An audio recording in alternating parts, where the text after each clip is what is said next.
आपण पाहत आहात लोकसमीक्षा न्यूज नेटवर्क आणि या आहेत आजच्या सुपरफास्ट न्यूज। या बातमीपत्राचे प्रायोजक आहेत नंदिनी कलेक्शन, फक्त महिलांचे परिपूर्ण दालन, माऊली निवास, कल्याण मंडपमच्या बाजूस, यशोधन नगर, परभणी। नमस्कार, मी प्रभू दीपके लोकसमीक्षा न्यूज नेटवर्क मध्ये आपलं स्वागत करतो। आपण पाहत आहात परभणीचं एकमेव बातमीपत्र Loksamiksha superfast. Red Apple exclusive MIDC परिसर, परभणी। पूर्णा रेल्वे वसाहतीतील पॉवर हाऊसच्या पाठीमागील मोकळ्या मैदानावर एका 40 वर्षीय महिलेचा रक्ताच्या थारोळ्यात पडलेला अर्धनग्न अवस्थेतील मृतदेह आज 14 सप्टेंबर रोजी सकाळी 10च्या सुमाराला आढळून आलाय। या घटनेनं परिसरात एकच खळबळ उडाली असून घटनास्थळी नागरिकांनी मोठी गर्दी केल्याचं दिसून आलं। पुण्याच्या विजयनगर हरिनगर परिसराला लागून असलेल्या रेल्वे वसाहतीतील पॉवर हाऊसच्या मागे एक झाडाझुडपाने वेढलेलं मैदान आहे। या मैदानावर एक 40 वर्षीय महिला डोक्यात तोंडावर मार लागून रक्तबंबाळ झालेली व अर्धनग्न अवस्थेत मृतावस्थेत पडलेली असल्याचं परिसरातील नागरिकांच्या निदर्शनास आलं। पोलिसांनी तात्काळ घटनास्थळी धाव घेऊन महिलेचा मृतदेह ताब्यात घेत पंचनामा केलाय। घटनेचं गांभीर्य लक्षात घेऊन पोलिसांनी तातडीनं श्वान पथकासह ठसे तज्ञांना पाचारण केलं। पोलिसांनी मयत महिलेची ओळख पटवण्यासाठी प्रयत्न सुरू करता ती महिला शहरातल्या सिद्धार्थनगर भागातील असल्याचं प्राथमिक तपासात समोर आलंय। तिला कोणी व कशासाठी मारलं याचा तपास पोलिसांनी सुरू केलाय। दरम्यान घटनास्थळाला प्रशिक्षणार्थी सहाय्यक पोलीस अधीक्षक जीवन बेनीवाल, स्थानिक गुन्हे शाखेचे वरिष्ठ पोलीस निरीक्षक अशोक गोरबांड, केंद्रीय गुप्तचर विभागाचे वाघमारे आदींनी भेट देत घटनास्थळाची पाहणी केली आहे। परभणी शहर महानगरपालिकेच्या वतीनं श्री गणेशाची प्रतिष्ठापना करण्यात आलेली असून परभणी फेस्टिवल 2024चं उद्घाटन जिल्हाधिकारी रघुनाथ गावडे यांच्या हस्ते करण्यात आलं, ज्यामध्ये विविध सांस्कृतिक कार्यक्रमांचंही आयोजन करण्यात आलंय। 13 सप्टेंबर रोजी स्वरलक्ष्मी लहाने प्रस्तुत स्वर मिलाप या संगीत रजनीचं आयोजन करण्यात आलं होतं। या कार्यक्रमासाठी प्रमुख उपस्थिती म्हणून जिल्हाधिकारी रघुनाथ गावडे, महापालिका आयुक्त धैर्यशील जाधव, मिरीनाथ दंडवते, प्रज्ञावंत कांबळे, बनसोडे, श्रीमती गोरखे आदींची उपस्थिती होती। तर स्वर मिलाप या संगीतमय कार्यक्रमात स्वरलक्ष्मी लहाने व त्यांच्या सहकार्याने 1980-90च्या दशकातील एकापेक्षा एक अशी सरस गाणी गाऊन उपस्थितांची मनं जिंकली।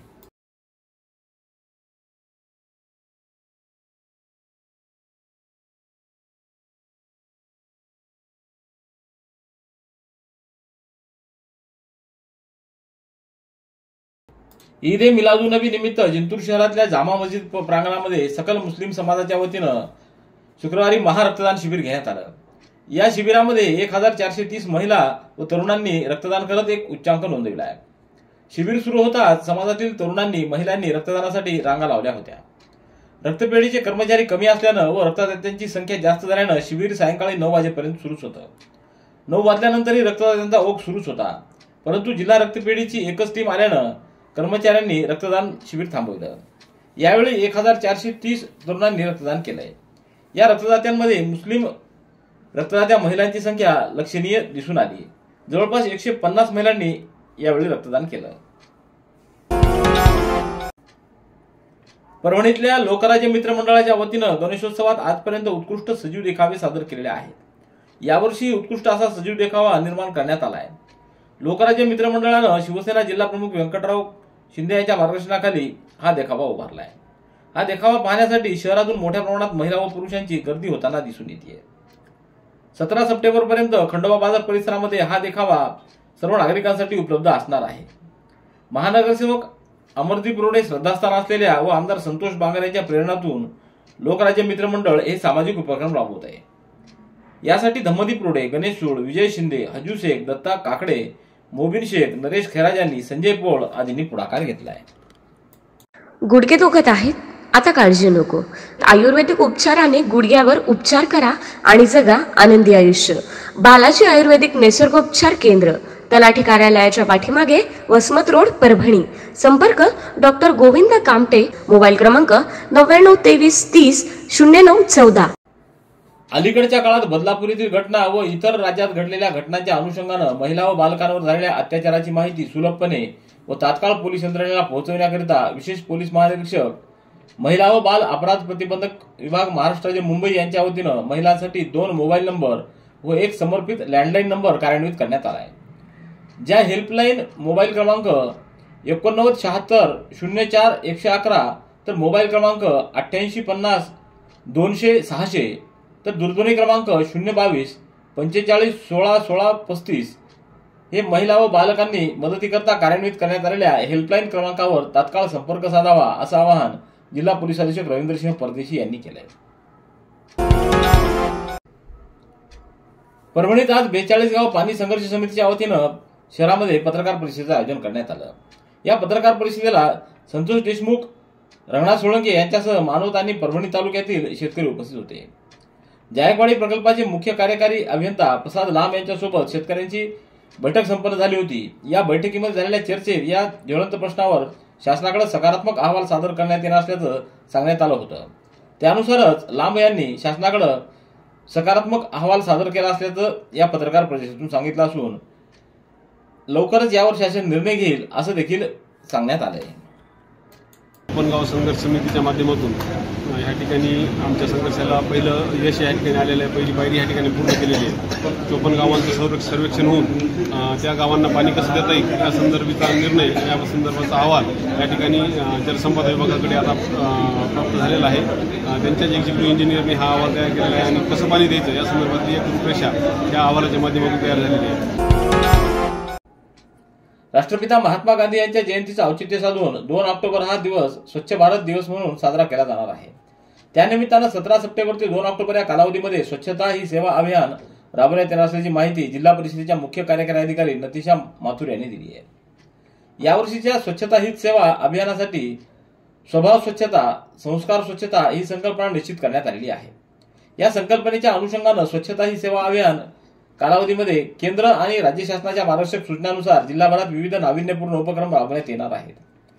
17 सप्टेंबर रोजी स्वच्छता हीच सेवा अभियानाचा शुभारंभ जिल्हा, तालुका आणि ग्रामपंचायत स्तरावर होणार आहे. हे अभियान प्रभावीपणे राबवण्याबाबतच्या सूचना सीईओ माथुर, जलजीवन मिशनचे प्रकल्प संचालक शिवराज केंद्रे यांनी संबंधित यंत्रणांना दिल्या आहेत. कांद्याची निर्यात शुल्क रद्द. महायुती सरकार कांदा उत्पादकांच्या पाठीशी. कांद्यावरील निर्यात शुल्कामध्ये 20% कपात. कांदा उत्पादकांना आता मिळणार लाभ. शेतकरी वर्गात आनंदाला उधाण. कांद्यावरील निर्यात शुल्क 40%वरून 20% इतकी कमी करण्याचा निर्णय घेण्यात आला आहे. त्यामुळं राज्यातील कांदा उत्पादक शेतकऱ्यांना मोठा दिलासा मिळाला आहे. कांद्यावरील किमान निर्यात मूल्य $555 प्रति टन हटवण्याचा निर्णय केंद्र सरकारनं घेतला आहे. हे निर्यात शुल्क हटवण्यासाठी देवेंद्र फडणवीस यांच्या पुढाकारानं केंद्र सरकारला साकडं घातलं होतं. यामुळं देवाभाऊ कांदा उत्पादकांच्या पाठीशी असल्याचं स्पष्ट झालं आहे. कांद्याचा मोठा प्रश्न हा निर्माण झाला होता आणि कांद्याच्या प्रश्नावर केंद्र सरकारने मिनिमम एक्सपोर्ट प्राइस पूर्णपणे संपवून टाकलेली आहे आणि या ठिकाणी जी काही त्याच्यावर एक्सपोर्ट ड्युटी होती ती 40%वरनं 20%वर आणलेली आहे.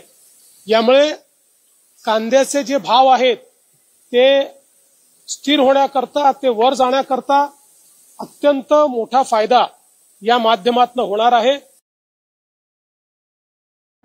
परभणीच्या HRCच्या वतीनं एकाच दिवशी बालविद्या मंदिर प्राथमिक शाळेच्या दोन्ही शाखेत गुड टच बॅड टच या विषयावर वेगवेगळ्या वेळेत मासिक पाळी समुपदेशन तज्ज्ञ डॉक्टर आशा चांडक, डॉक्टर पवन चांडक व पद्मा भालेराव यांचं मार्गदर्शन सत्र आयोजित करण्यात आलं.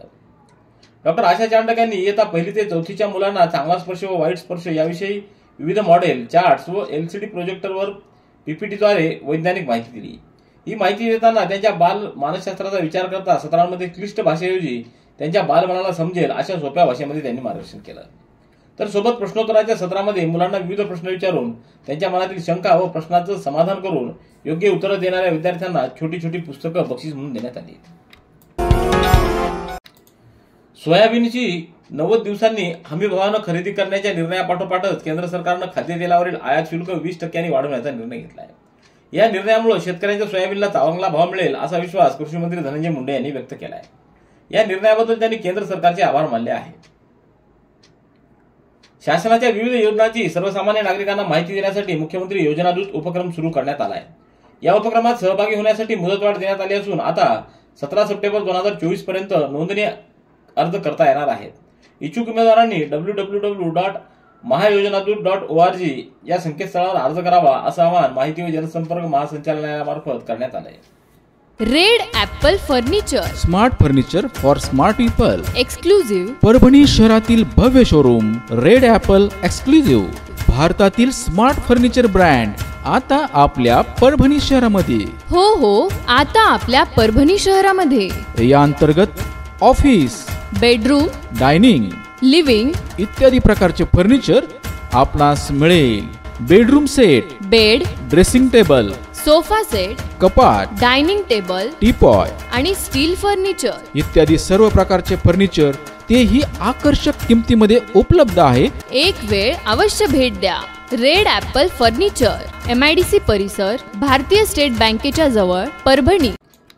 व्यक्तीमध्ये संयम, शांतता आणि ऊर्जा निर्माण करण्यासाठी व्यायामाची अत्यंत आवश्यकता आहे. यासाठी पाथरी शहरामध्ये फिटनेस क्लबची स्थापना व्हावी असा मानस फिटनेस तज्ञ रेणुका गुप्ता यांनी व्यक्त केला. पाथरीतल्या वाल्मिकी शिक्षण प्रसारक मंडळाच्या शांताबाई नखाते विद्यालयात आज 14 सप्टेंबर रोजी आरोग्यावर बोलू काही या कार्यक्रमाचं आयोजन करण्यात आलं. या कार्यक्रमात प्रमुख मार्गदर्शन करताना रेणुका गुप्ता यांची उपस्थिती होती. यावेळी भावनाताई नखाते, भारत दाढेल, भगवान सूर्यवंशी, विजया दाढेल, प्राचार्य किशन डहाळे, मुख्याध्यापक एनी यादव, अविराज टाकळकर, केशव महाराज, धोंडीराम कोले, विकास राऊत, विकास नवघरे, सुनील लोंढे, विजय विरकर, अशोक गालफाडे यांची उपस्थिती होती.